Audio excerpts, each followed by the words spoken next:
Welkom by Zelfs Daily Dish. Ek het vir hulle sommer net ban en 'n worsie gemaak en ek het 'n worsie en gisteraand se groente wat oorgebly het. Daar is nog net 20 kaartjies oor. As jy 'n kaartjie wil hê, moet jy hulle spring. Is R20 'n kaartjie vir Vadersdag hamper. Daar's 'n eerste prys, daar's 'n tweede prys. Dalk is jy 'n lucky winner. En WhatsApp my asseblief eerste en vra vir my hoeveel kaartjies is oor voor jy hulle geld in die rekening betaal. Sodat ek vir julle kan sê hoeveel van die 20 kaartjies nog oor is. As jy net geld in my rekening betaal en ek weet nie wie jy is nie, gaan ek daai geld net so donate. I'm telling you. Nee, asseblief WhatsApp my. 071 187 1715.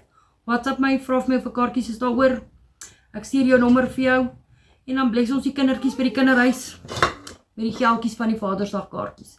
As jy net 'n doodgewone donasie wil maak, please do so. I will really appreciate it. Laat ek jou wys wat eet hulle.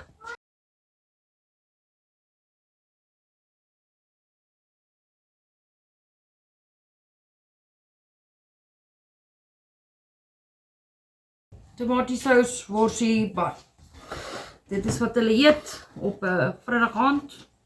Mag julle beautiful dagie hê. Dankie vir al my blessings. Dankie vir al julle liefde. Dankie dat julle my video's kyk, comment, follow, share, like. Ek waardeer dit regtig uit my hart uit. En mag julle beautiful wedding hê. Ek sal kyk as ek tyd het. Ek beloof niks. My sussie trou môre, so ek sal kyk of ek vir julle 'n get ready with me video kan maak.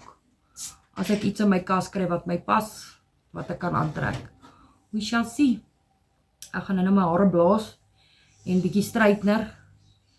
And then I will show you. Mag julle 'n beautiful dag hê. Onthou WhatsApp my vir die Vadersdag kaartjies. En mag julle net geseënd wees. Geniet julle naweek. Bye.